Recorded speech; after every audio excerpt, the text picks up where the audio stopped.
Good afternoon and welcome to the June 9th, 2021 meeting of the Council Study Group that's looking at council terms, engagement, and compensation.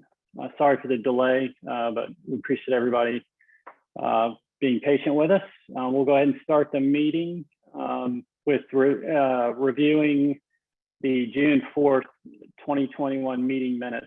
They were sent out this morning. I apologize. There was a little miscommunication that we didn't get them to you earlier because our secretary gets them done quickly.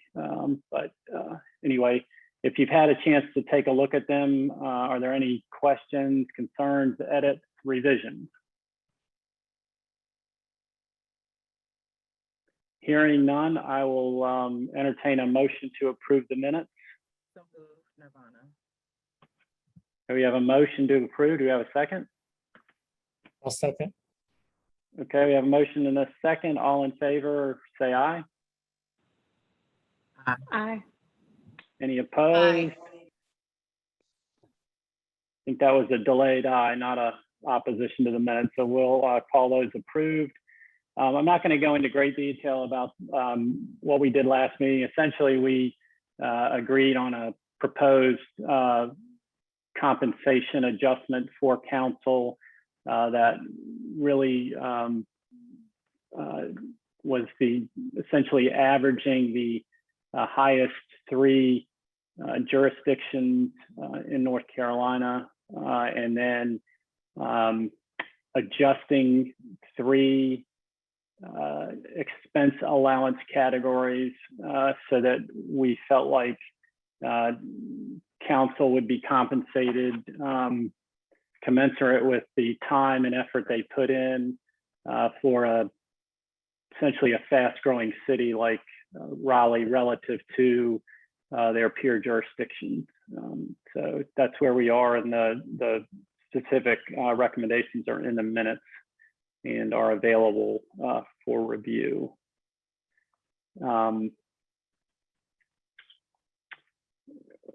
We'll be on the June 15th council agenda to provide our interim report, which you all are aware of. And I would encourage, to the extent you're available, the agenda is not out yet, so I don't know exactly where we're going to fall, but we should be in the afternoon. And to the extent anyone is available to attend, it will be the first meeting where council returns to the pre-pandemic in-person meetings. So if you're available to come to the council chambers, we'd love to have you on the 15th. We're going to go ahead on some exciting events happened yesterday during the council meeting.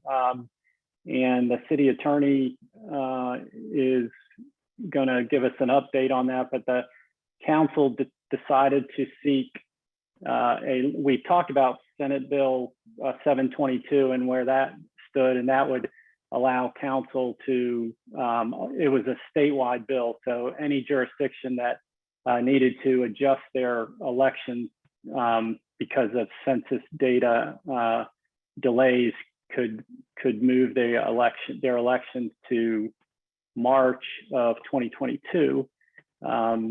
Council decided yesterday to ask the General Assembly for what's called a local bill that would apply just to Raleigh's election, asking that the election be delayed until June of 2022. And I'll let the city attorney and Jerry Cohen kind of talk about that to give us an idea of where that went. But one thing I would ask of this group,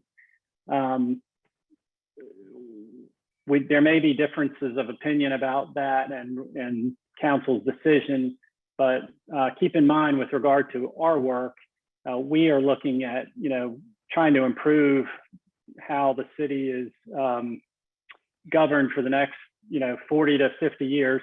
Although it will impact this council and future elections, depending on what they choose to do with our recommendations, we are not making recommendations for the benefit of this council or specifically for this council. So I just want to try to separate those as we move forward. And I'm sure you all realize that, but I just wanted to make that point. So with that, I'll go ahead and turn it over. I think if I didn't notice, I think Robin's on.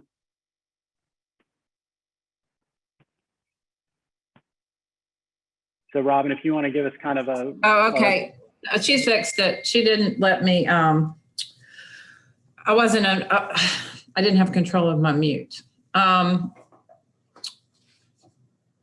Sorry, I am working on this local bill as which I'm doing two things at the same time. So give me a second. Do you want us to come back to you? Are you okay? Or do we can let Jerry go? Whatever you're comfortable with.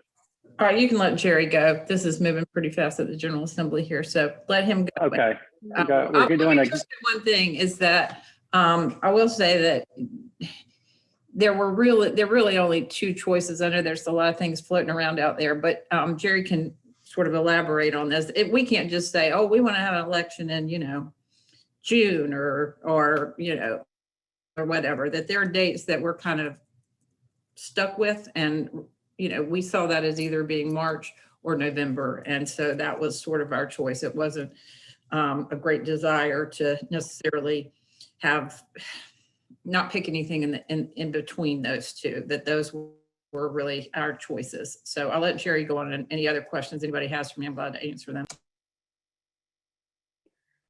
So we had talked about having Jerry, he was going to give us some information, and I sent his material around to you earlier today too, talking about kind of the difference between, and this relates to our evaluation of how to encourage greater voter engagement and turnout. And one of the issues was election years being on even date, even years versus odd years. And so Jerry provided some information about differences in voter turnout. So I'm going to let him go over that, and he can address anything related to this local bill that he feels that he wants to. So Jerry, with that, please, thanks for being with us again today. Sure. Thanks very much, Eric and committee members. My presentation has been emailed to members, and for those outside who'd like to see it, I just posted on my Twitter. If you go to GERCOHEN, you'll see a link to my presentation there. If I could figure out how to share it on the screen without disconnecting from the Zoom, I'd do that, but I'm a little bit challenged on that. Basically, Senate Bill 722, which would move Raleigh's election till March with any potential runoff till April or May, looks like it's being fast-tracked. It passed the Senate last week and received by the House last night, and it's already been scheduled for a committee meeting at 2:30 this afternoon. So it's entirely possible the House will vote on it tomorrow if things are going at the speed they look like now. So that's one thing there. As Robin mentioned, the city is looking for some potential local legislation that would be different than that, and she'll discuss that later. But basically on turnout, when I put turnout together, looking at the last 7 or 8 years, focused just on Raleigh city voters, which is a bit hard to do from the county data. We put it together based on a current voter snapshot. So turnout from 2014 and 15 is a bit lowballed, but not much. The differences are really quite stark, both in city voters, and another thing we have to look at is when the school board elections were moved from odd to even year. What you'll see here is looking at the October versus November municipal turnout, that the last runoff in 2017 did have slightly higher turnout, maybe by 2 or 3% than the October election. I think that was a runoff for mayor. But and in the primary, where we would look at if the election was in March, the turnout is generally higher than for municipal elections, but it varies a lot based on whether it's a presidential primary or off-year primary. The turnout, for instance, in Raleigh city voters, looking here for the municipal election in 2019, there were 51,000 votes cast in the Raleigh city election. In the March presidential primary, just Raleigh city voters, and I'm just looking at Wake County. Durham has another 1,800 voters, but I've ignored that for this presentation. March primary, 103,000, and in the city bond issue in November of 2020, 246,000. So about 5 times as many voters voted, Raleigh voters, in the general election, the municipal election. Other primaries, though, in the 2018 primary, which had no statewide races, there were only 31,000 voters. In 2014, there were, I'm trying to think, look here, in 2016 presidential, 92,000. So those vary a lot. For the school board, for instance, in the 2011-2013 cycle, when it was staggered terms, there were 110,000 voters that voted in the school district on the 2011 plus 2013 turnout. In 2020, there were 502,000 voters cast votes in the school board election. The school board is seeking a local bill to move its elections back to the odd numbered years, which would likely cut the turnout by 80% or so. Because I'm not sure how to affect voter behavior except in response to the kind of elections that are going on. Basically, some background. Raleigh municipal elections were held in May of odd years, 1947 to 71, with a nonpartisan primary in April to narrow the field if more than twice the number of candidates filed them were to be elected. The General Assembly moved the election to November of the odd year, effective in 1973, with a nonpartisan primary in October. This system was used until 1979, when the City Council, under a Home Rule Charter Amendment, moved the election to October with a runoff in November. I don't have any background on why that happened. School board was changed the same way. School board had a nonpartisan primary. Let's see. As mentioned, the difference between October and November in the odd year is relatively minor, though it's probably a little bit higher in November. It's in conjunction with more municipal elections in Wake County and around the state. A primary, if the city election is in March of 2020, based on past experience with a sort of synergy between primary voters and city voters, we would probably find a turnout higher than either. In a presidential year, it'd be significantly higher. We also found the same thing in Winston-Salem, which moved from odd years to November of even years. In 2013, the last mayoral election in Winston-Salem, in the odd year, there were 15,000 people who voted in the mayoral election. In 2020, in the November mayoral election, there were 119,000 votes cast, which is like 8 times as many voters. And I suspect that would replicate itself elsewhere as well. Again, the primary, an election in the primary, like Senate Bill 722, is probably going to result in a turnout somewhere between an odd year and a presidential election. I've got a whole bunch of data in the presentation. You all should have it and you can look at it. And I'd be glad to answer any questions people might have on what the options are, or how to encourage turnout. Well, thanks, Jerry. So I'll offer up to the group. Do you have questions or comments? Because obviously one of our charges is to address voter turnout, and this is certainly one way to do it. So let me know if people have questions for Jerry. Yeah, Jerry, I'm curious. One of the things I know we see, generally speaking, with elections is when you have the federal election and you have a lot of people turn out, there's a big drop off down ballot. So your local positions that end up on the same ballot as a federal election might have higher turnout than they would in an off year, but they still have lower turnout compared to those top of ballot federal elections. I'm assuming that we would see that same pattern kind of replicated within this data, but do you know whether or not that's true off the top of your head? Did you look at that at all? I did look at that for school board, and what we saw in Wake County in 2016 and 2020. Now, remember I told you there were 500,000 votes cast for school board. That's the actual number of people who cast a ballot in the school board race for their district. there was about a 20% turnout. Wake County turnout was actually about 600,000. So about 20% of the people left the school board ballot blank who voted in the presidential election. But the turnout still was voting for school board 4.5 to 5 times as many as it was in the odd year. So yes, there's a drop off. That's 20%. It seemed to be a similar drop off then to, for instance, soil conservation supervisor, for what that's worth. We have one of those on our group, so be nice. Oh, I'm being very nice and respectful. And I Other should say that questions? this presentation is my opinion, not that of the Board of Elections or its staff. Having said that, Jerry, the data is the data. And clearly, if everybody's on the same page, more people are showing up. And once the legislature moved the county and the school board off the schedule that the city was on, it robbed a lot of energy into the conversation. I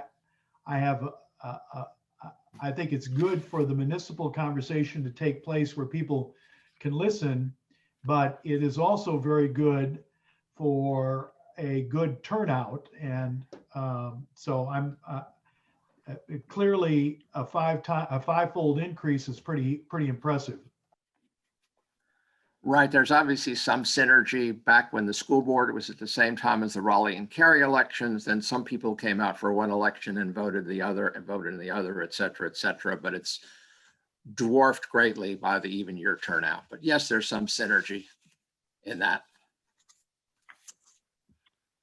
Other comments, questions? Jerry, let me ask you a question about Sure. the cost of putting on these elections. So currently, you have to set up for the municipal election separate from all of the other elections. What impact is that as an expense to the city? Well, I believe Robin said this, and that's my recollection at one previous meeting, that the city budget's about $800,000 to conduct an election in the odd numbered year in conjunction with Cary, because there is some cost sharing. I think Cary pays an additional 200,000 or so. If there was a runoff, that cost would be replicated. Under the contract between the city and the county, if the election were in either March or November of the even numbered year, the cost would be shared between the county and city, just like it was pre-2014 when the school board shared costs. The county shared the costs of the election with the city when the school board election was there. It wouldn't be exactly half, because a ballot style is the particular ballot for your precinct or part of the precinct. And if the municipal elections are in the even numbered year, we would have more different ballots. For instance, in 2020, the city bond issue increased the number of different kinds of ballots, I think from 110 to 130 or something like that. So that does involve some additional costs. I don't quantify it directly, but maybe that might be $10,000 or $20,000 more to offset the $400,000 reduction from cost sharing. So that's the sort of ballpark numbers there. It's a bit more complicated to have a city election with a county, but that's what we had with the bond issue last year, for example. Well, let me make what may be an obvious point. It won't be the first and probably won't be the last. Council decided yesterday to go this route. So I think we're talking about this, and this was on our agenda in terms of voter turnout. And Robin, you just give me the high sign when you're ready to talk kind of about what the action was. But in terms of our recommendation or not recommendation, I don't know that we at this point need to spend a lot of time on evaluating the whether we think it's a good idea or a bad idea, because council has directed staff to pursue this local legislation. I think it may undercut how much time we spend or reduce the amount of need for our discussion on voter turnout and engagement, because I think if they are successful, voter turnout will go up. that doesn't mean we shouldn't talk about the issue. And I'm making these points for discussion. I'm not saying that to cut off the discussion or minimize it. But you know, we're kind of getting to where we're talking about the merits of it, and you know, council gets to have the ultimate decision, and they have apparently decided which direction they're going to go in. But Robin, can you give us a little background on kind of what the legislation will actually do in terms of the changes that, assuming it's approved, what those will be it's more than just moving the election to November of 2022 for this time. There's, you know, is it permanent and, or is that the intent? So just kind of give us a little bit of background on it if you can. Well, I will, and I do think voter turnout is important to the council, and that we had access. Jerry sent his information out, so the council, based on what the data that they were aware of, was that voter turnout is much greater in even years. So, I mean, whether you make a recommendation as to whether it's a good idea or a bad idea, I mean, I do think based on Jerry's presentation, if the group has an opinion about whether that would increase it or not, council would probably appreciate it. The state is moving very, as Jerry indicated, and there are one local bill has already passed, and there's others in the queue. So I have, I think a decision needed to be made, is where we came down, is that there wasn't going to be a lot of time to have a number of weeks or months to wait to make a decision one way or the other. And then as soon as, if the statewide bill passes and the election is moved to March, and the runoff would be in April, then a local bill came out and said, oh, now we want to do it in November, then that would be confusing. I think one thing that the council was very important to them is that sooner rather than later, people would know when they were going to go to the polls to vote. And there was some uncertainty with the statewide bill 722. It's changed a couple of times, like 3 times in the Senate. Didn't know what was going to happen in the House. And so based on that, the need for certainty, the fact that they wanted this group to have a little more breathing room than we were sort of giving you. I was telling you, you know, you got to report out, because if we had to, and we still don't know whether the local bill will pass or not, that if they had to run in March, then things were going to have to move a lot more quickly. They would have to make a decision, probably Jerry thinks August, and about whether there was going to be 4-year terms. And that's particularly if you want to get public engagement. They've got a bond that they would like to pass, and they would like to do the bond campaign. And there are a number of touch points where you can run a bond referendum. So, I mean, I think at the very latest that we could, you know, start the first step, which means you got all your ducks in a row, would be of October. So all of the things that would need to be done, drawing the lines, getting the lines right, doing public engagement with the lines, the additional time made sense. And we thought that we had a good opportunity to make that happen. Been a lot of press about, oh, they're giving themselves over an extra year. Well, if in fact the 722 passes, there would be an election in March and a runoff in April. So that really the end of April. So that's really just about a 6-month addition of time. It's not a year. So as opposed to the state fix versus the local bill, should it pass, it would give about an extra 6 months to do all of those things that the council felt like they didn't want to be rushed. They want to hear from the public. They want to hear from your group. Your group may have other recommendations that may be able to be considered, but it would be very, very difficult to do that if they had, you know, only 2 months to consider it. So that's basically the reason that they approach. and certainty, getting the bonds, getting the numbers right, and allowing you to do your work. And the fact that it was going to be every 2 years thereafter, I think that this was, again, the opportunity to go ahead and get that done. And that they believe that it would, there would be a lot more people who would come out and vote. Now, Jerry can elaborate on this too. There's a lot of questions about why did you get rid of the runoff? There is no runoff for November elections. So if you want a two-step election for a November election, there's potentially a primary. Have a primary, but that primary is in March. So for purposes of this local bill, if you had a primary in March, you really wouldn't need the local bill because you're going to be on the same schedule as you were for the state bill. So the council does have the authority. That's one of the things that they could change in the future. So if we could get through 2022 and thoughtfully have lines and bond and all of the things that we've talked about, then, and everyone wanted to add a primary in the future, that's a possibility. It doesn't mean it has to be forever. It's just for purposes of this year, the nonpartisan plurality made the most sense. And I think, Jerry, isn't that the most common method?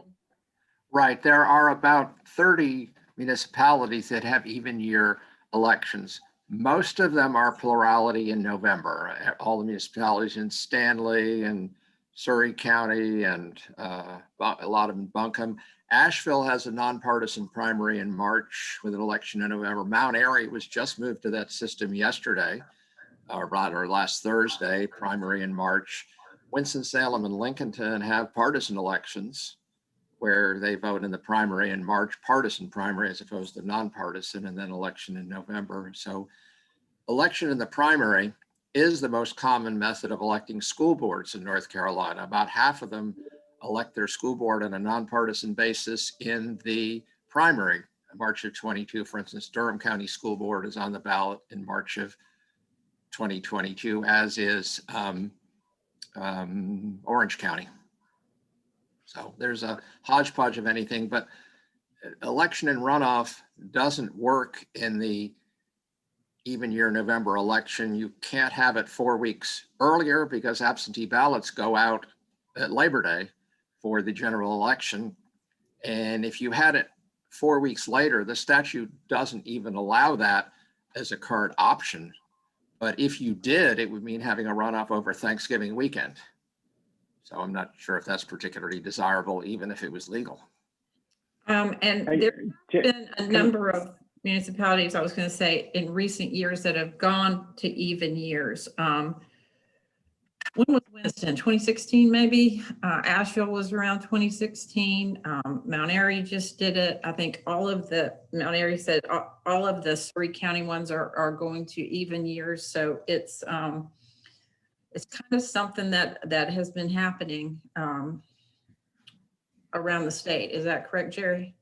Yes, there's been a sort of steady movement. I think we've got 30 or so. The only one that moved to the even year and then moved back was High Point about a decade ago. They went to even and then back to odd.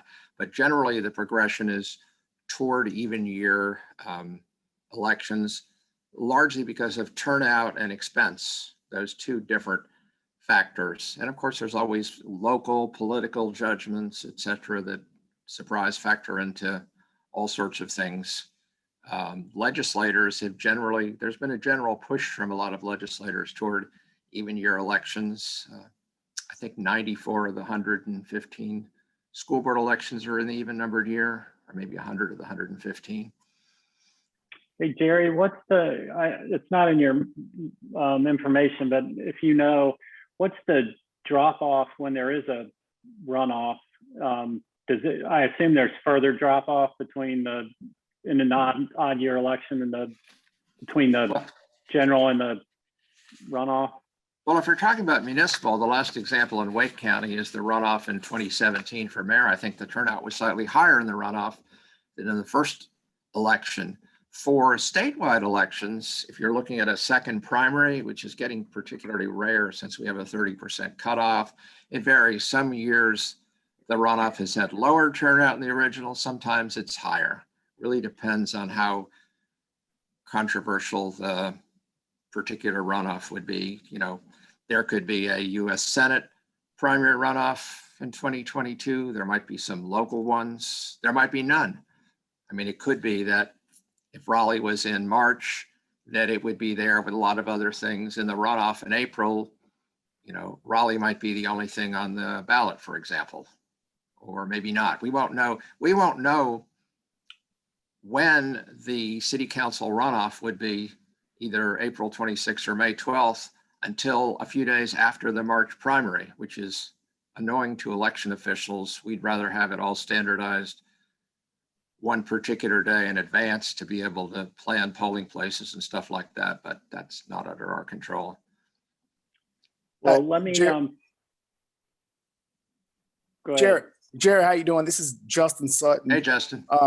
Good. Thank you so much for your contribution. This is tremendous work and tremendous effort on your part.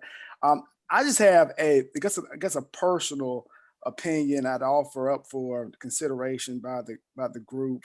I know that municipal and local elections are largely about visibility and presence and public engagement. But one thing, and I know our charge is to come up with recommendations on how to increase voter participation and voter engagement in the next election cycle. But have we, or is there any data that considers how, and it may not be able to capture this data, but how the public is able to access candidates per se, and how they come up or formulate their opinion or thoughts on each particular candidate. I know, for instance, in my own personal experience running, I was excluded from a lot of forums and debates, simply because I was, my political affiliations is independent, and and a lot of these public displays or public forums, that's really the only time or the only opportunity for the public to engage with its candidates, whether it be city council or mayoral. So I wonder if there's, I guess, what is your thought or what is your perception on that, the public's access? Because that is a key portion in how the voter comes up with or decides on who they essentially want to select as their next candidate. And also if they even come out to the polls to vote in an election per se. Well, I'm not sure exactly how to quantify that. We know that, the turnout in an even year November election is about 6 times higher than it is in a municipal election. Yes, there's a lot more noise. How do candidates reach out? Candidate forums. I mean, there's obviously trade-offs between having 5 times as many voters and having a lot of noise in the background from other races, political parties, etc. The Raleigh city election, the way the ballot structure is, will be at the bottom right column of the back page. So it'll be relatively easy to find. It'll be the absolute last thing on the back side of the ballot with school board right up above it. And soil conservation supervisor right above that. So it's not buried in the middle of the ballot for whatever that's worth. Right. So Well, let me bring us, go ahead, Justin, I'm sorry. I guess my suggestion would be if one opportunity is provided to a certain number of candidates running, I think it should be provided across the board. And I think that should be just the general consensus in terms of how a candidate expresses himself, him or herself, and how he engages with the public at any forum that's put on by any interest group or the media at large. So we're in a interesting situation because this topic was planned before we knew council was going to take this action because they took this action yesterday afternoon. So I think that we can, and I guess I'm asking for input from the study group members,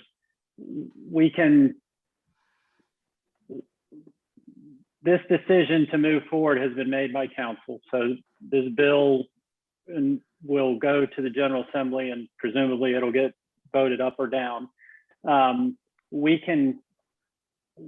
There's empirical evidence that's pretty clear that that will increase, you know, if it goes to even number years, voter turnout will increase.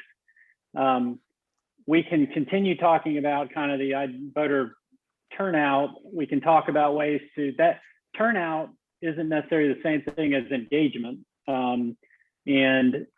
So we can continue this discussion kind of in the context of, are there other things that we might want to recommend to council in terms of voter engagement, voter education, so people are aware of what's going on, or we can kind of hold this with the understanding of what's going on and talk about what was our next topic, which would be talking about the size of council. And I'm open to the group's thoughts, comments, direction. Yeah, Eric, I think it makes sense for us to, at least for today's discussion, assume that this statute is going to go through the legislature. We can talk through other ideas around increasing voter education and engagement and turnout that don't have anything to do. And if the final version that the legislature passes, or if it does not pass the proposals in front of it, we can revisit this discussion of the timing of elections in our next meeting. But it seems like at the moment we should talk about some other ideas. Jerry, I see your hand. Yeah, one thing to add. Senate Bill 722 is basically one-time even year election, if you could view it as a lab experiment on turnout if you want, whereas I think the city council's pending request would be a permanent change, at least as permanent as anything is in terms of the legislature.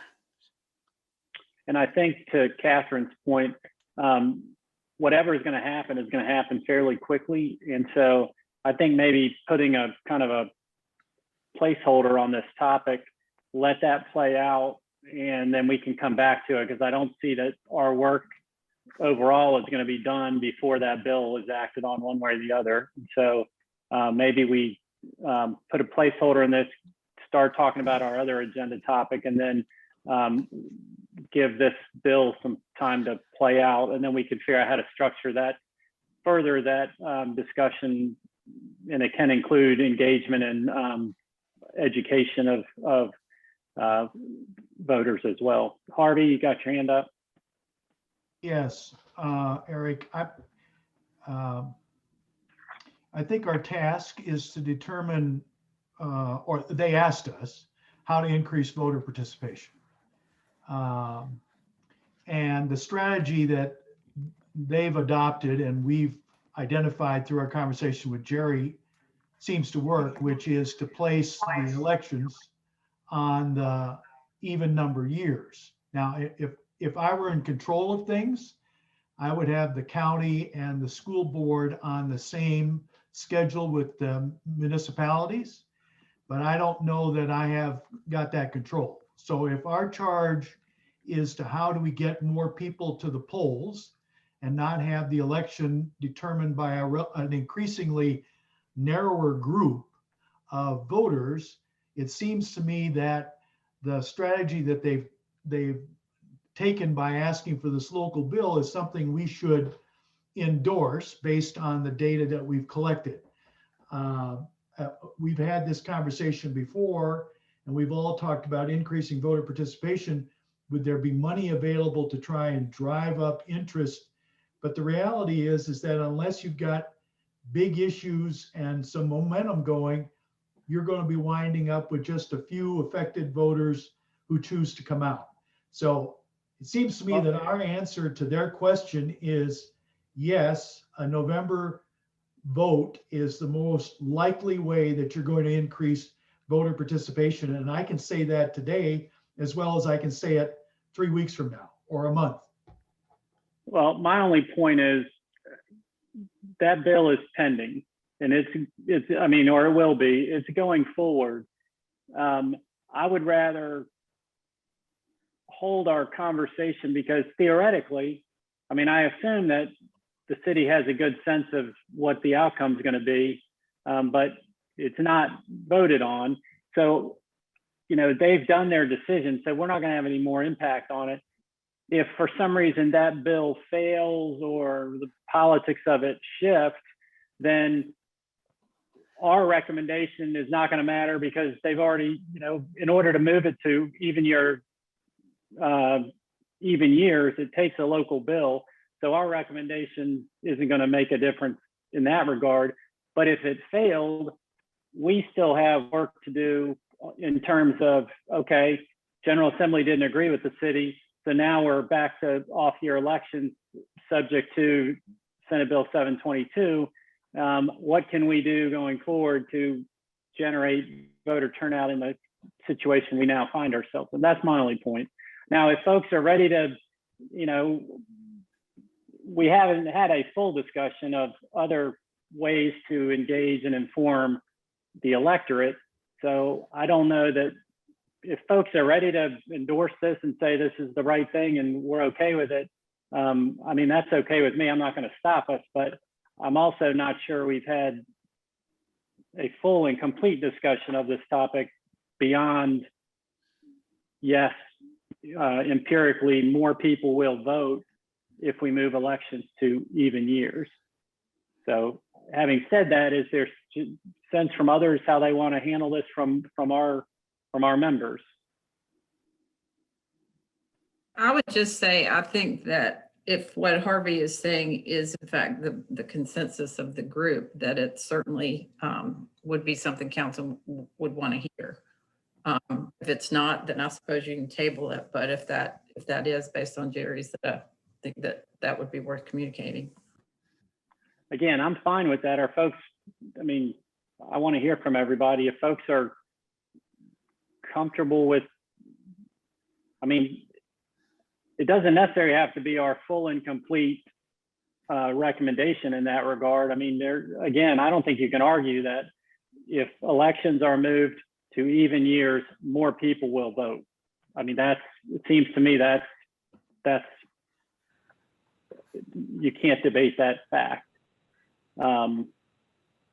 So yeah, Eric, I guess that was one thing I would like to add is I would still like us as a group to give some consideration to other opportunities to continue to build that, whether it's renter engagement or general education and awareness, those kinds of things. So for me, it's kind of a yes and. And I like that. I mean, I'm comfortable, you know, I don't have any problem if fundamentally the idea is to get more folks to vote. This is a way to do it. So I'm fine with that. I do think that for me, it would be a yes, and what else can we do? Because I don't know about you all, but in my discussions with citizens in my community, people are woefully undereducated about local issues and things that are going on in local government. And somebody that, for me, that's always amazing because I'm just kind of involved in it a lot. But I think we, as a community, have work to do in terms of, you know, helping citizens learn, you know, reducing the amount of friction that people run into to learn about candidates and issues and local things that affect their everyday lives. So if we want to move this forward with some sort of endorsement, I'm fine with that. I don't want to foreclose additional discussion about kind of the engagement process and some of the things that Ashton has also mentioned. So Jerry, I think you have two fingers up. Yep, I've got to exit in just a minute. I just want to emphasize, I have no position on when the election should be. It's the job of the Wake and Durham County Board of Elections to conduct whatever election date is set by the legislature in the city and send the city the bill for it in accord with the city and county budgets.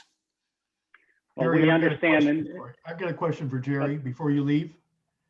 Yes. Did I hear you say that if we went to a November, we'd have a March primary?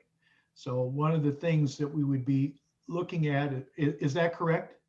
No, Robin indicated that one option would be like Asheville does, would be to have a March primary and a November But- election, but I don't believe that's what the city council is That asking. is not, no, the council did not, the council is not, well, Robin, I'll let you, I'm not going to speak Yeah. for you. Okay, here's the deal, that for 2022, there is no question that, I mean, they've asked that they be changed to plurality, which is a winner take all for 2022 for sure. They do not want to in 2022. That would be in March, and so there would be no reason for us to say, oh, we don't want to, we want to run in, we don't want to run in March because we don't have enough time, and then go run in March. What I'm saying is, should in 2024, should this bill pass after 2022, if people, the council, whatever, wanted to change and go to a primary in future years, that is one of the things that the council has the ability to change without the permission of the General Assembly. Does that make sense? So I then, think a primary in 2022 makes any sense. So that's not what the bill says.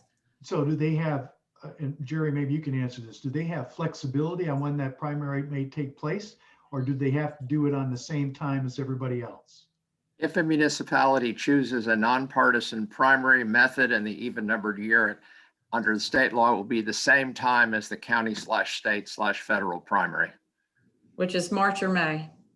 So if one of the things we'd be interested in is some focus on municipal issues, the primary would be a spot for setting that table. And then the general election in November would be a way to finish off the meal as a thought. Because I don't like the fact that the county and the school board are on a different schedule than we are.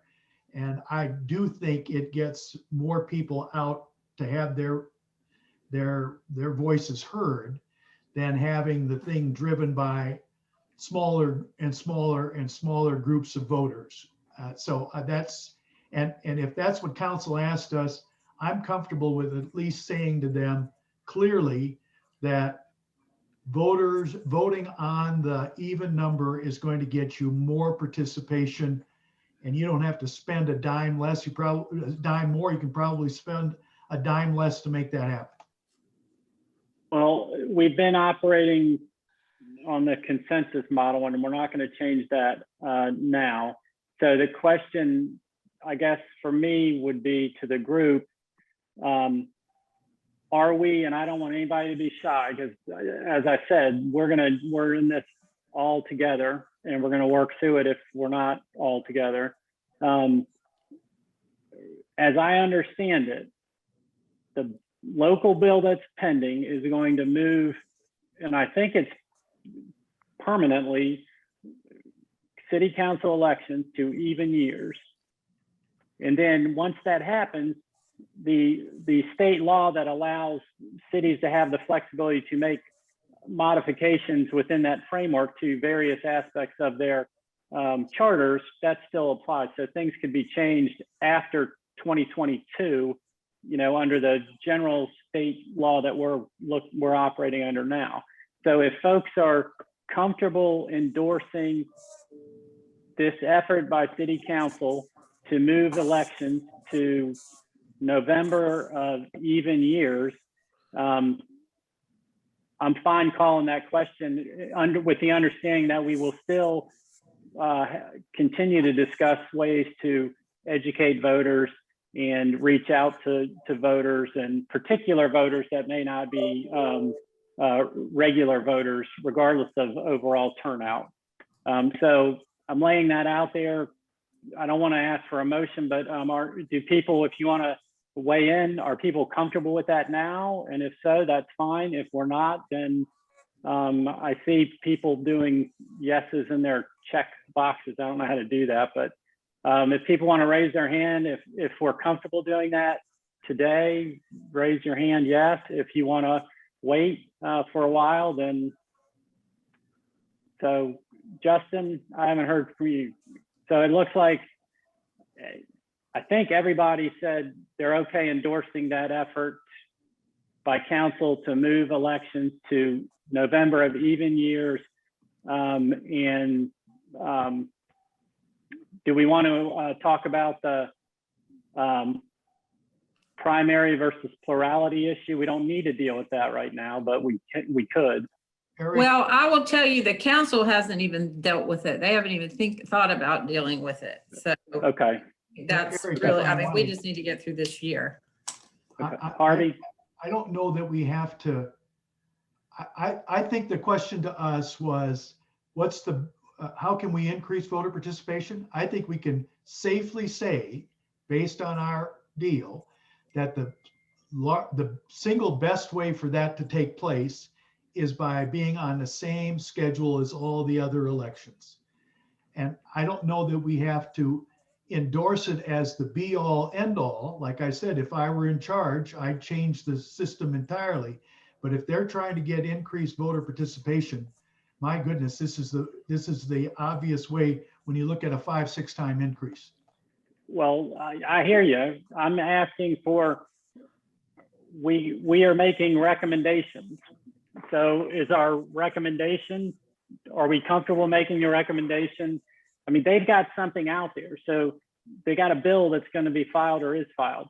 My view is, if we're going to make a recommendation, we need to endorse that effort, not be kind of, that's what's there, which is narrow, moving elections to November of even years for the city council. It sounded like everybody was okay with that. Are we okay making that recommendation to council? I think And that's, maybe we are, I think that's what everybody voted on. okay. So I if you just could- want to if make you could sure. bottle that up with what you got on the 16th, I think that council would appreciate it. Okay, so let me also kind of be clear, because I want to make sure that's going to be our position. And I may have used some poorly thought through language, not endorsing the local bill, because one, we don't know what's in the local bill, and the local bill could change, and council could put something in it that we aren't aware of. And so I want to be clear on the record here that we're not endorsing the local legislation. We are recommending that to move to, for the purposes of increasing voter turnout, moving elections to even year, November of even years is an excellent way to do that. Is that an acceptable recommendation? I think that, okay. So if I don't hear anybody objecting, that will be our recommendation. And we can add that to our recommendations we've made already. And With Eric, the understanding, now I do have to say that Councilor Weeks and Nirvana Crew had to drop off. So I want to at least give them the benefit and the opportunity to weigh in, but we'll hopefully they'll be on the same page as well. Justin? Well, yes, and I guess I'm along the lines of saying, or against an official endorsement of the local bill, but in our report, as long as we are providing the data and the likelihood of this recommendation increasing voter participation in an even year, I fully support that effort and that endeavor. So my thinking is that that's our narrow recommendation, because we don't know what's in the bill. We're not going to endorse the bill. We're not going to endorse council's action in terms of that specific legislation, just that we recommend moving the elections to November of even numbered years in order to increase voter turnout. There's a higher likelihood of voter turnout in the even years. Yes. Okay. So we've got that. We'll retain further discussion about, and maybe not for today, further discussion about voter education and engaging voters. We can continue that discussion. But I think it's one. So I think we can continue that part of the discussion, or we can kind of start talking about the issue of the size of council and that, because we really haven't had much discussion on that. Can I just clear one thing up so nobody gets confused? I think what you're saying is you're not speaking to the local bill at all. Correct. It's not like you're saying, I'm not endorsing the local bill. You're saying we are not speaking to the local bill. We don't have Correct. a bill at all, but that one piece, which is will voter turnout increase during even years? Based on the data you have, the answer to that is yes. And that's where you are. Is that correct? Okay. Yes. Yes. Yeah, I just didn't want it to be read that you had made any decision on the local bill. Yeah. Since we haven't seen it, we're not endorsing something we haven't seen. So, okay. So would you like to kind of just start and get entering into the discussion about the size of council and potential changes, or do we want to talk more about voter engagement? We've got a little time. So what's the pleasure of the group? Catherine? If the group is interested, I've been doing some research with the National League of Cities and some other groups about other ways of also increasing voter engagement and turnout. So I have 2 suggestions that we could talk about, or I could hold them till next week if people want to move on to the size of council discussion. Either one is fine with me. We're in it. Ashton, I know this is kind of something you're interested in. Do you want to move forward on that today, or do you want to shift over? I don't have strong feelings either way, but it feels like we're kind of already in that vein. So it makes some sense to me to keep moving forward in it. But if there's a more urgent need to talk about the size of council, that's fine too. Okay. I mean, I don't see that as being an urgent need. So Catherine, if you want to share what you have, and then we'll keep moving on. Yeah, so I had 2 thoughts kind of based on some of the stuff that I've been looking into, which I didn't think to circulate any of this research and data before today, but I can do so after for people to review for next time.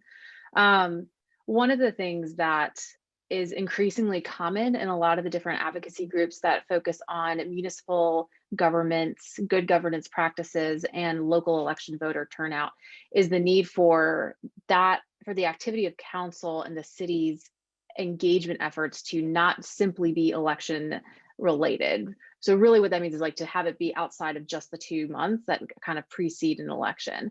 And the thing that a lot of cities are starting to do is actually create full-time civic engagement staff whose job it is to engage with local groups, develop civic engagement and education efforts through libraries and city services and all these different kinds of things. And if I think this could be interesting, I think it could be an interesting suggestion to council to say, if elections get moved to even numbered years permanently going forward, we already know that that's a significant cost savings to the city. Why not redirect some of that money to a position, to an office of say 3 people whose job it is to be civic engagement staff, and it is their job and it's their only job to work on those kinds of relationships between the government and citizens and to develop programming around these issues. So that's one of the ideas that's pretty common in the research that I think is interesting. The other, let me stop you for 1 second.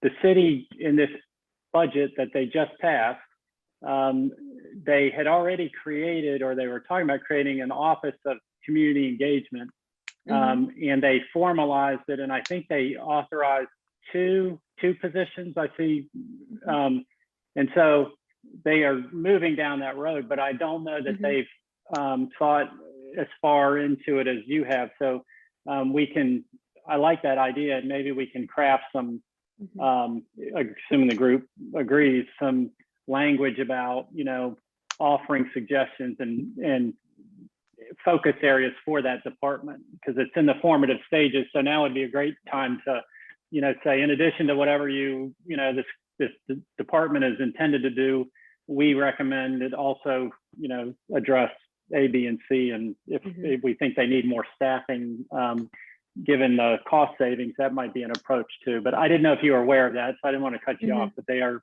at least moving in that direction. Right. And I think that that's exactly where this kind of programming would happen. I think it could be useful to kind of flesh that out in some of our proposals to add into that group.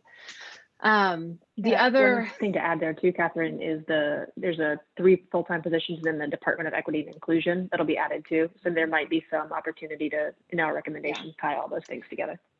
Yeah, and the National League of Cities actually has a specific report on the equity and inclusion component of voter turnout and participation.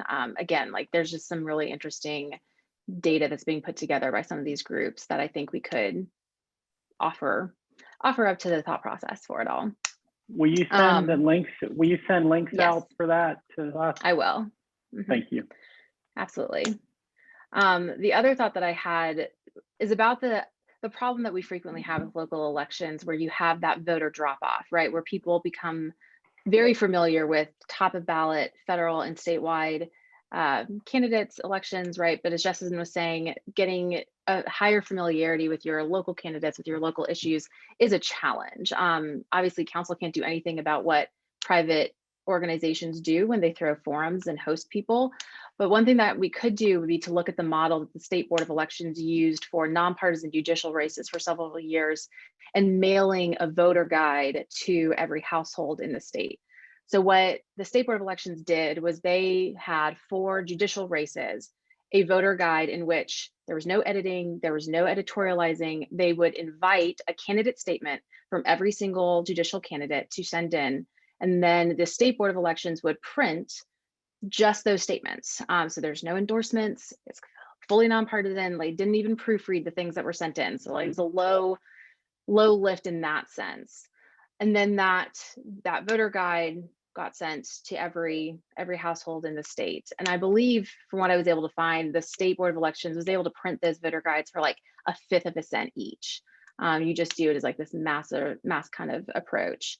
And so something that the city could potentially do, again, with these cost savings would be to do something similar for the local races and to mail to every Raleigh household simply the candidate statement of everybody running for the different positions, maybe a write-up of whatever, if there is a bond on the ballot or something like that.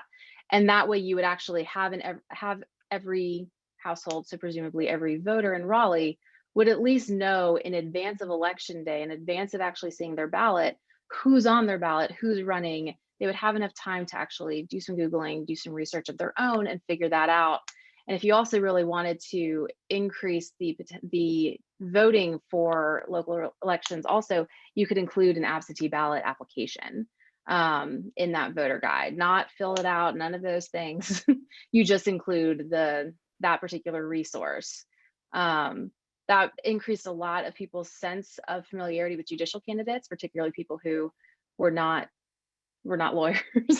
And I know that there were. Are you saying that people weren't familiar with the judicial candidates? every district court judge on the ballot. Come on. Yeah, I know, right? This is people's favorite races, voting for judges.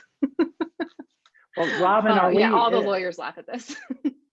Robin, is there anything that would, assuming money's no object and those things, is there anything that would prevent the city from doing something like that?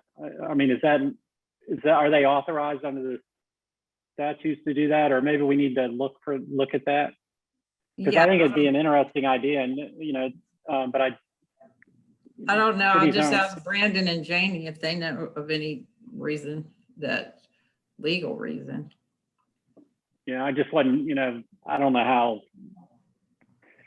I think it's a great idea, assuming the city wants to, is open to it. I just want to make sure that we don't get excited about some idea and then find out that Asheville tried to do it 10 years ago and got sued or something. So, well, I guess you just maybe like keep running risk.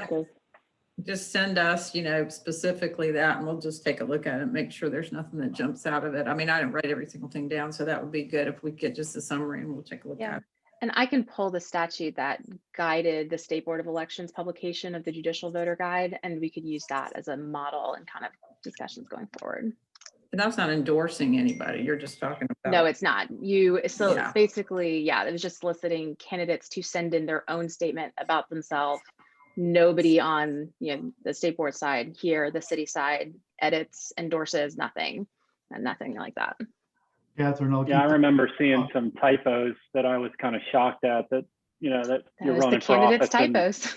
Yep. Yeah. Catherine, I'll add those links to the minutes as well. So okay, and then I will send those around. Yeah.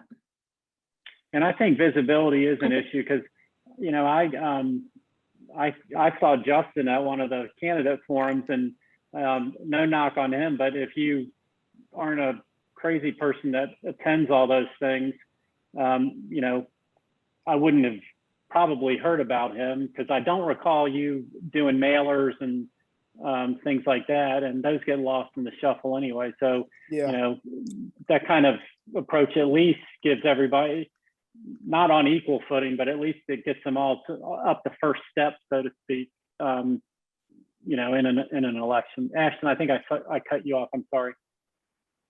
Yeah, no, it's just fine. I was just going to say, if we are organizing something to check the legality of being able to do these kinds of things, it might be helpful to build a list of all the kinds of things we'd want to check. You know, for example, the city has text message alert systems. Are we allowed to use that to publish information about elections coming up and those kinds of things? Like, what are the other limitations for existing outreach opportunities?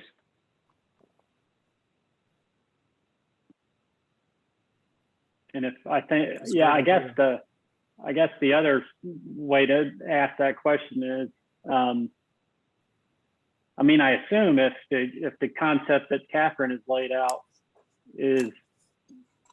turns out to be legal under state law, I guess there'll be multiple other objective ways to, if you can do that through mail, you probably can do it in lots of other ways as long as it probably just has to reach everybody. That's going to be your biggest problem, is being purely objective, and somehow, you know, the way it goes, it probably can't be something that people opt into. Instead, if I had to guess, but that's I'm playing junior lawyer on that, and I don't know anything about election law. So, Harvey. Just on the whole engagement piece, because I kind of like where this conversation is going. Robin, has the council hired a consultant to look at how to do that, and have how to do what? a consultant to help them on engagement strategies? Oh, yeah. Oh, They boy, did. that's a whole Mickey nother- Fern. Yeah. Oh, yeah. They have. Yeah, He did. It's been a long time, probably about a year on it, and did his final report recently. So Mickey Fern is his name. And So perhaps that report could be shipped to everybody here. We could take a look at that and see if that percolates. And I like the stuff that Catherine's dug up and Ashton is suggesting. It would be nice to look at the full panoply of options that have been discussed. And if, Ashton, you've got any other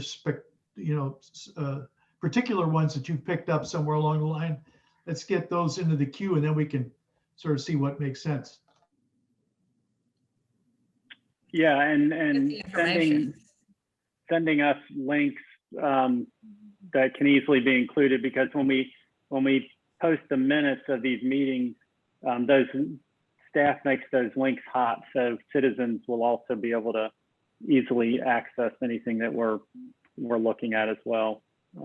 So yeah, I think it would be interesting to know, and a comprehensive list may be difficult, but probably shouldn't, but where are all the ways and places that the city already touches and communicates with citizens? And so, you know, maybe we're not reinventing the wheel, we're just leaning on some things that are already in place to share nonpartisan, you know, just awareness kinds of information and messaging.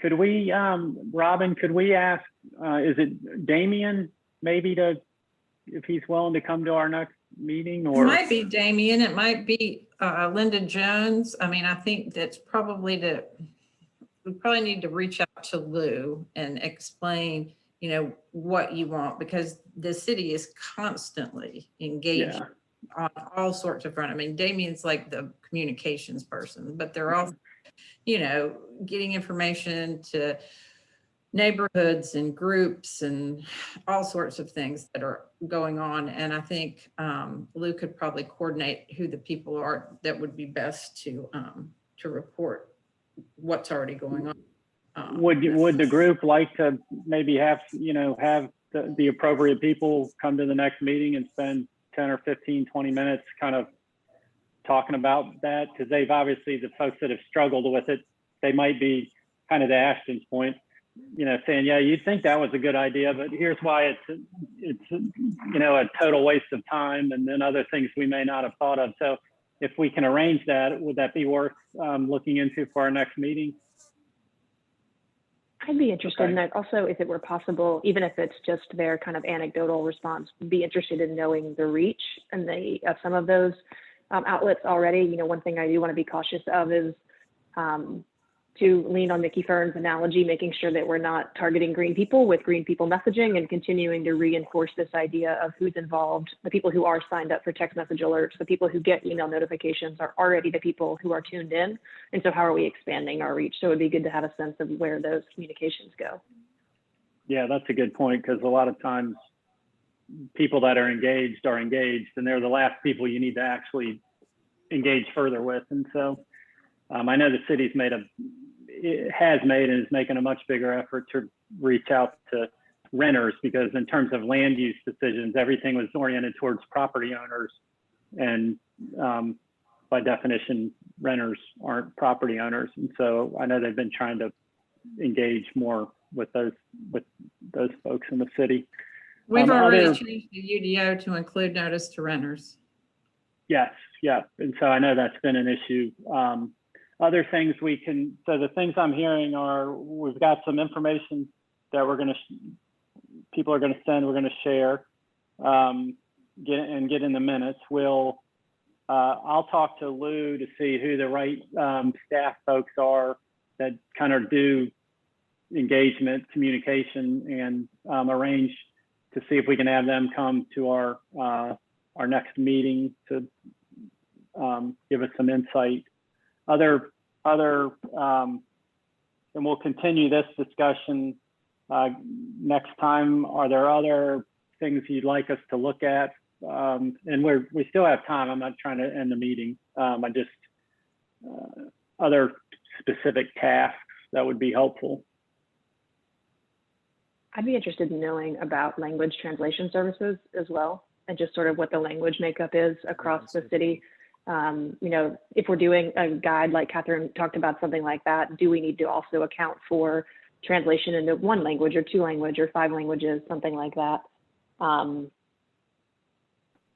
then I guess the other thing that I think it would be interesting for this group to think about would be how we can engage the business community to create awareness amongst employees and residents in the area, and how we can engage our faith communities as well, again, for just driving awareness of upcoming elections and who's running. Robbie, were you raising your hand or swatting a fly? I was not raising my hand. Okay. The risks of being outdoors. Other comments on this? I think we have things we want to look at, other discussion topics in terms of engagement, because I wouldn't mind touching on the council size issue, just to get a sense of where we are and our thinking on that is. But I don't want to cut off the discussion. I think generally what I'm hearing is we want to explore ways to ensure that we expand the voter base, who's voting, and then secondly,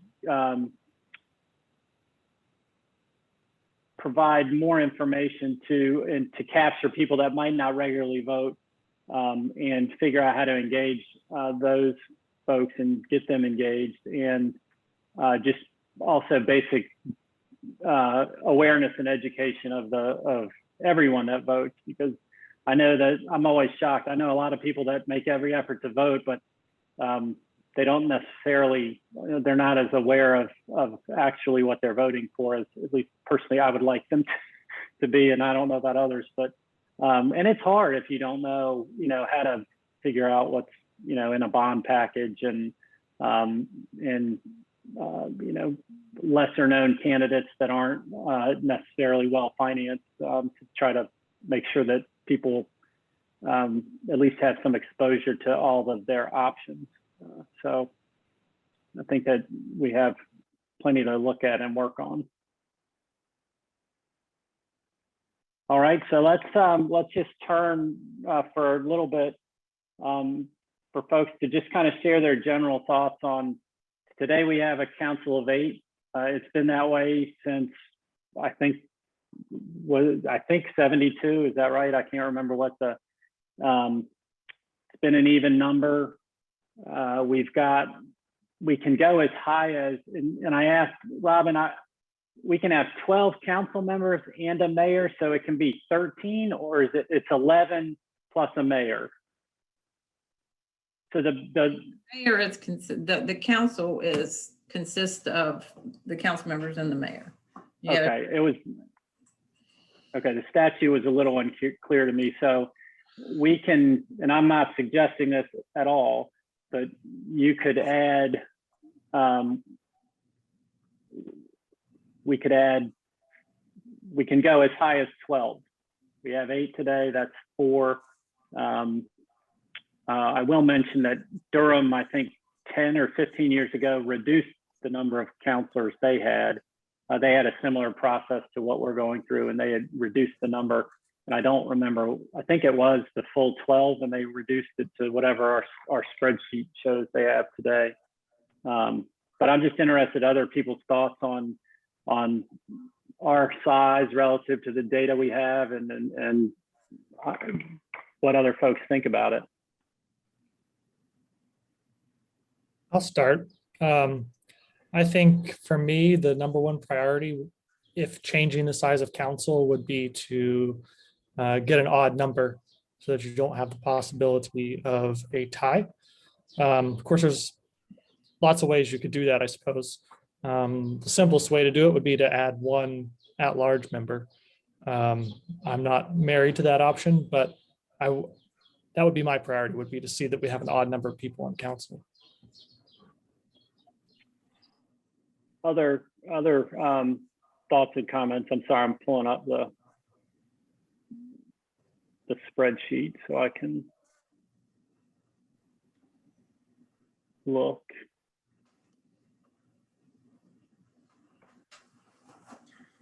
So does anybody else think should we stay the same? Are folks happy with the size we have now? Well, this is Justin Sutton, Eric. I guess my only comment or opinion would be, or is our system really broken now currently, and what would be the benefit of expanding the council size? I think we just look at that. We can look at that more in depth, and if we want to continue the conversation amongst the group, but do we really have a broken system now, and what should we do about it, or is it really beneficial to expand? And I think that's a good way to look at it. Is council broken? I don't recall, Robin, we don't have, and obviously we have a mayor that votes. I don't know if we even could get the statistics, but I don't recall, we don't have many tie votes. A lot of tie votes. No, I wouldn't say a whole lot of them. And I will just point out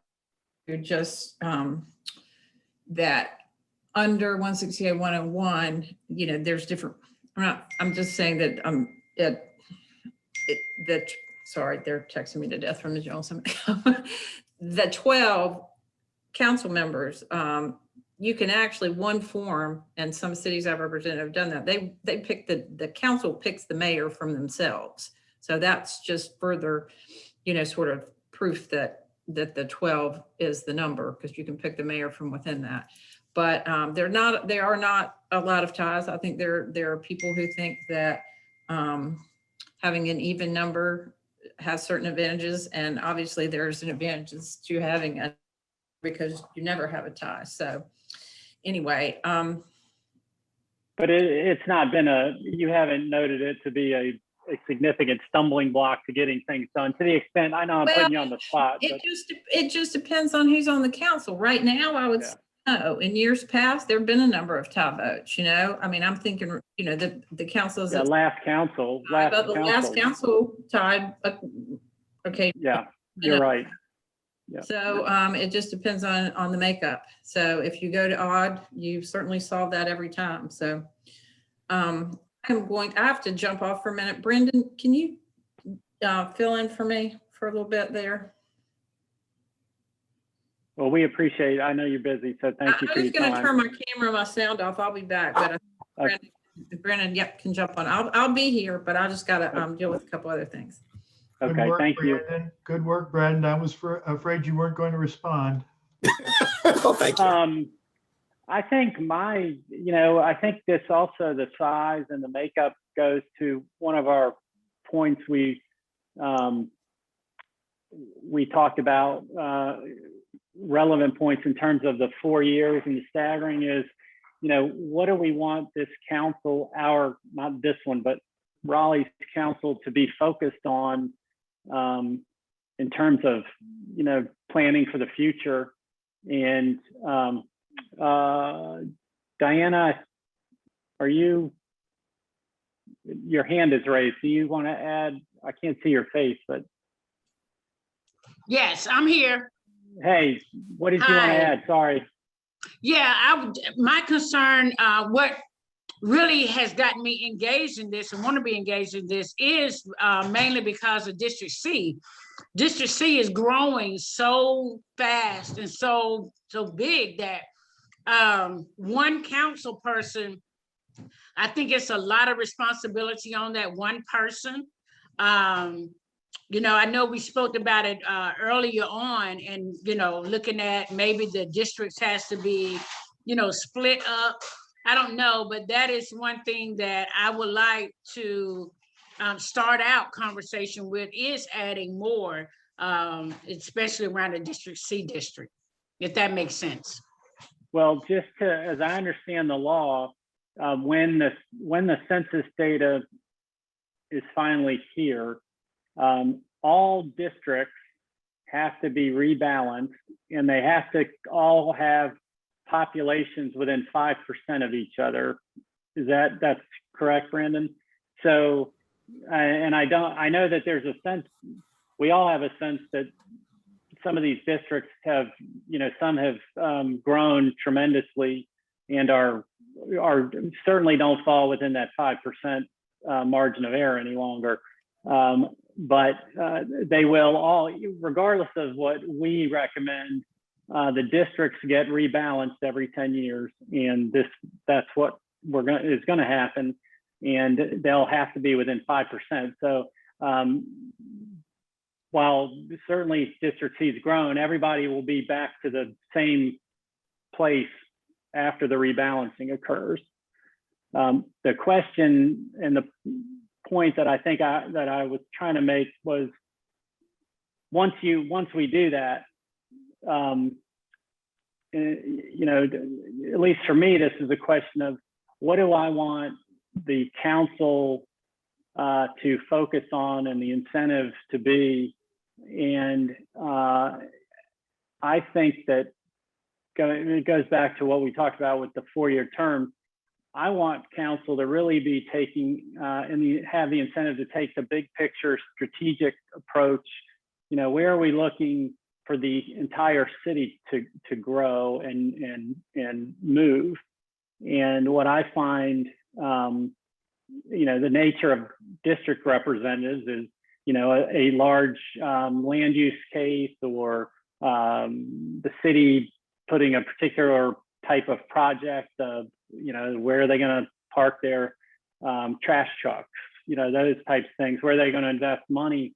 Those take on they're very hyper local, and the incentive for a district representative, obviously by nature, is to represent their district, and those interests don't always align, in my opinion, with where the city's going, strategically. And so the tension for me is between, adding district representatives versus more, if you assume we're going to adding an at-large. So I kind of fall along the lines of where Robbie is, with if there's a sense of breaking the tie. My initial kind of instinct is another at-large member to make it 8.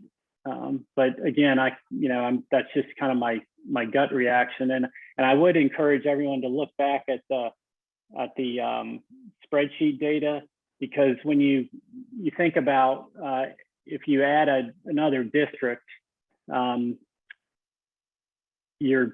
guess the folks that support that, and I'm not trying to put words in Diana's mouth, I'm talking more about community-wide. The idea is that there'll be fewer people in the district, and so that it'll be easier to reach their representative. With the city growing so fast, if you look at our, that number and you say, okay, right now we have 5 district representatives and our population is close to 500,000, adding one additional district representative, to me, it makes only a marginal difference in the number of citizens in that particular district, if that makes sense. It would reduce the geographic size of the district to a certain amount. I don't know how much that is. And if that's important to folks in terms of, council members, traveling within their district, that could make a difference. But I'm just raising those points for consideration. Others have thoughts on it? Some other things to consider. It'd be interesting to know what other kinds of costs are incurred. And obviously on the scheme of the city budget, they're probably not enormous, but when you start adding additional counselors and then the support staff that needs to benefit with that, and all of the kinds of things that go into funding additional roles, that just would be an interesting data point to look at. It's been so long, I don't know, they'll have to figure that one out. They haven't added one, but that's certainly a valid consideration. Other thoughts? Justin, I don't know if you weighed in or not. I forgot. Well, I'll just say, with a step up in pay across the board, that should incentivize our counselors to do more within their communities. But yeah, nothing further. Just wanted to throw that proposal out, or that question out for the group, in analyzing our current system and the current state of how we govern with our current 7 counselors and the mayor. Well, does anybody, are there people that are fine? I'm not wedded to expanding it. I'm kind of agnostic about it, but are folks comfortable with 8? I don't get a sense that there's a strong reaction. Diana, I think, has expressed the most strength towards a position. I don't know if others feel strongly one way or the other. I think I'd like to explore a little bit more the need for a tie-break vote. I think I could kind of be persuaded either way on that one at this point. And that for me just looking at the numbers and how they compare to the cities that we've kind of pegged as our comparable cities and things like that, I don't necessarily feel like we need to add another council member based on representation numbers, but I would be interested to know kind of where the tie breaks need to happen. It doesn't look. Eric, yeah, Harvey, go ahead. On the tie break, from a practical standpoint, if a subject matter doesn't get a majority, that may reflect sort of an ambiguity in the community on a particular issue, and that isn't fundamentally bad. So I'm at the heart of this kind of inclined to having tiebreakers, but the flip side of that is maybe occasional standoff is useful dynamic within the group. And then when it gets to size, if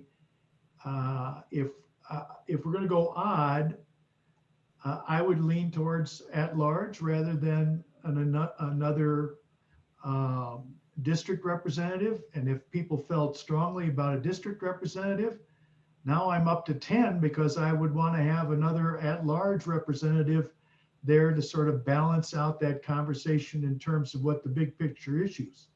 So I think we have to decide, you know, there are a lot of permutations in this discussion.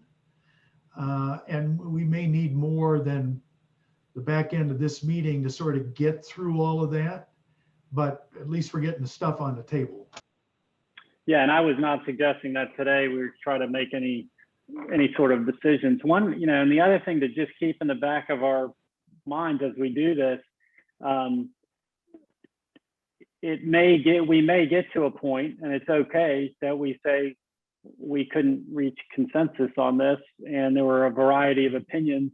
And what I don't want to do, at least, and we can, my personal view is, I don't want to get to where we take votes and say, okay, there were 4 people that wanted to add 1 at-large representative. There were, you know, 3 people that wanted to add 1 district.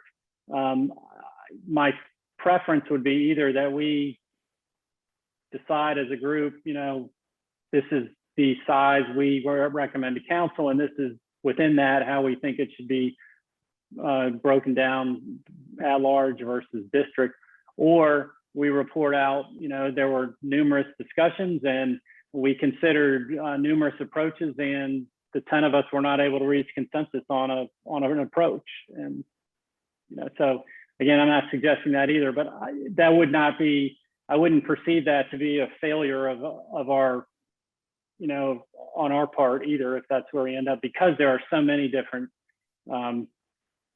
permutations of, you know, where we could come out. So other things to think about or data to look for before we end the call, so that we have what we think we need to continue having productive discussions in 2 weeks.